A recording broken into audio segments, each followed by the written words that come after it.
যে এই পুলিশের বিরুদ্ধে নয়, আমরা পুলিশের যে মন্ত্রী এর বিরুদ্ধে আমরা কঠোর থেকে কঠোর আন্দোলন নেব। অনশনও করেছে। হ্যাঁ আমরা অনশনে এই দাওয়া ছিল, এই দাওয়া ছিল আমাদের মানে পুরো টিমটা তারিখে যে আপনাদের গ্রেফতার করা হলো এবং একাধিক নন বেলেবল মামলা দিয়েছে, কি বলবেন?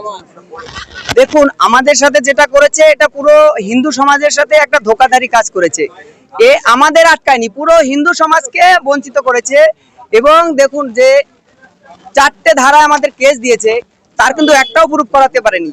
আজকে যে আমাদের জামিন হয়েছে এটা শুধু আমাদের জয় নয়, এটা পুরো হিন্দু সমাজের জয়। আমরা চাই যে ভারত সরকার যাতে খুব শিগগিরই একটা বাংলাদেশের পরে চাপ সৃষ্টি করে যে বাংলাদেশে আর কোনো হিন্দু মানে মারা না যায়, তাদের জন্য তোষণ না করা হয়।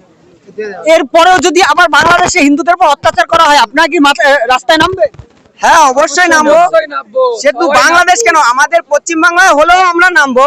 এই যে পশ্চিম বাংলায় যে আমাদের মুর্শিদাবাদে যে ঘটনাটা হলো, যে চন্দন দাস এবং হরগোবিন্দ দাস, তাদের নিয়েও আমরা কিন্তু 4 দিন আগে যে আমরা ইজা করেছি, সেখানে তাদেরও নামটা আমরা তুলেছি।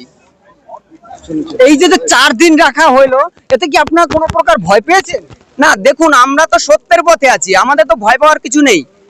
আমরা আছি, আমাদের সাথে পুরো পশ্চিমবঙ্গ কেন সারা ভারতবর্ষের হিন্দু রয়েছে আমাদের সাথে, তাহলে আমাদের কোনো ভয় দেওয়ার কিছু নেই। আমরা ভয় পাইনি।